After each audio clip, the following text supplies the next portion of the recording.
Welcome to LRNR classes. Today we are going to learn a new poem of class 7 from unit number 6, and the name of the poem is The Mystery of Talking Fan, which is written by Maud Ruin. So, in this poem, the poet quietly observes the movement of the fan, and she feels that the noise produced by the fan is an electrical chatter which the poet could not understand, and she feels that it is not necessary for her to understand what the noise actually meant. At last, the fan required some oiling. Someone oiled the motor of the fan and it started running in a very smooth manner without making any noise, as still as water. So, let us learn the poem Mystery of the Talking Fan in detail. Is there a ceiling fan in the room where you are sitting now? आप जिस room में अभी बैठे हो, क्या उस room में ceiling fan है? क्या उस रूम के सीलिंग में कोई सीलिंग फैन है? Is the fan quiet or noisy? और जब आप अपने सीलिंग फैन का स्विच ऑन करते हो और वो फैन जब रोटेट करने लगता है, व्हिर्लिंग मूवमेंट करने लगता है, क्या वो एकदम शांत रहता है या उस फैन से एक नॉइस प्रोड्यूस होता है, एक आवाज़ आता है? You may be sure it is a distant relative of the talking fan. अगर आप फैन का स्विच ऑन करते हो और सीलिंग फैन से आवाज़ आता है तो शायद वो दूर का रिश्तेदार होगा। किसका? शायद वो टॉकिंग फैन होगा। यहाँ पे फैन को किससे कंपेयर किया जा रहा है? फैन तो नॉन लिविंग थिंग है, फिर भी यहाँ पर फैन को बोला जा रहा है कि ये टॉकिंग फैन है। क्यों? उससे जो नॉइस प्रोड्यूस होता है उसी को बोला गया है talking. If it is noisy you may be sure it is a distant relative of the talking fan in the poem which you are going to read. तो ये पोयम में हम एक फैन के बारे में पढ़ेंगे जिसका नाम है टॉकिंग फैन। तो ये टॉकिंग फैन क्यों है? So let us learn this poem in detail. Once there was a talking fan, electrical his chatter.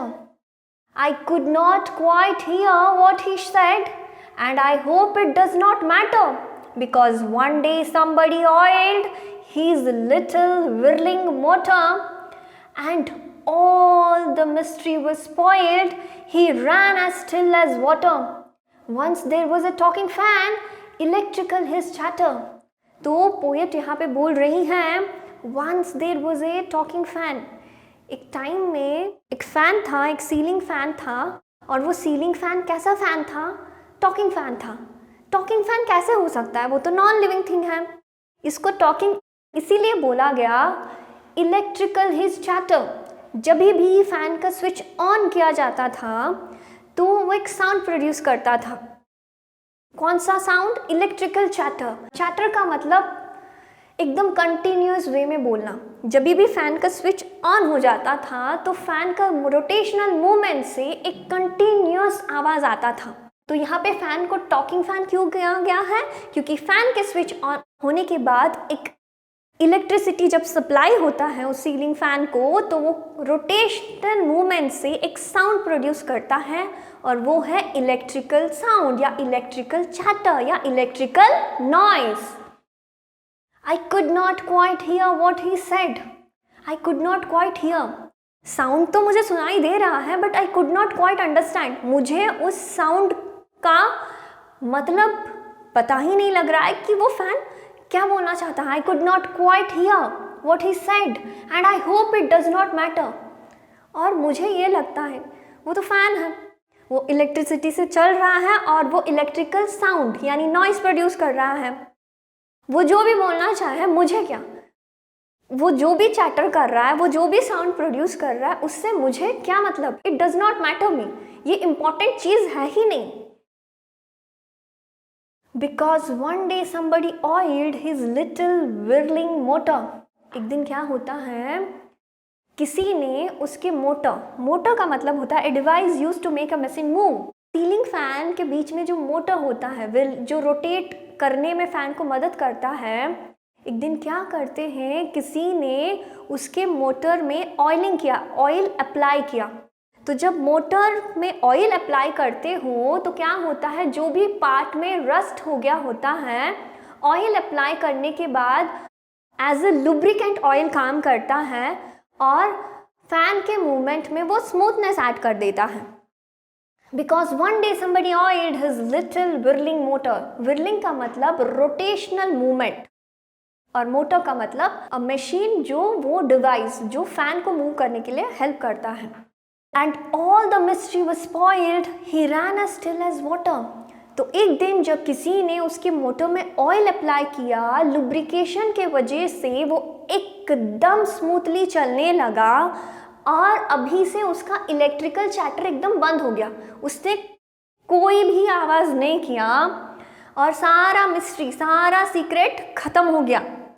क्योंकि अब जब कोई फैन का स्विच ऑन करता है वो इतना स्मूथली मूव करता है एज स्टिल एज वाटर, जैसे कि पानी का जब मूवमेंट नहीं होता, नदी में पानी है, मूवमेंट नहीं कर रहा है तो उससे कुछ आवाज़ नहीं आता, तो एज स्टिल एज वाटर, इतना शांत, जैसे कि अगर पानी का मूवमेंट नहीं होता, पानी जितना शांत रहता है, अभी ये फैन का मूवमेंट भी उतना ही शांत है। यहाँ पे जो पोएट है वो एक पोएटिक डिवाइस यूज़ की है जिसका नाम है पर्सोनिफिकेशन। यहाँ पे बोला गया है कि इलेक्ट्रिकल हीज चैटर और I could not quite here what he said.